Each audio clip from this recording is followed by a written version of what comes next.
կարգալույծ արված, այսինքն fake քահանայի կողմից fake պատարակ մատուցելը բնականաբար խուլիգանություն է եւ սրբապղծություն։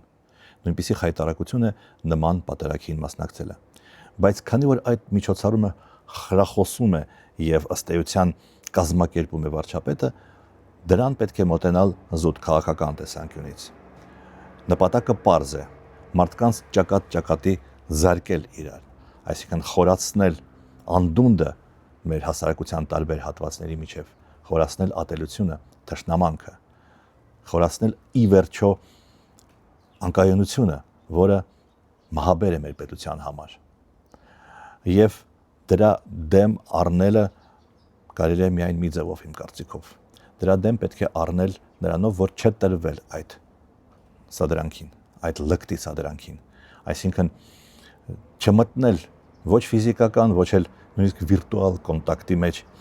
այն մարդկանց հետ, որոնք կդառնան կամ դարձել են այդ նոր փաշինյանական աղանդի կողմնակիցները եւ շարունակել դավանել մեր ավանդական 1700-ամյա հավատը եւ այդ մարդկանց, որոնք դարձել են աղանդավոր, որոնք գնացել են այդ կողմը, նրանց վերաբերվել սիրով եւ հանդուրժողականությամբ։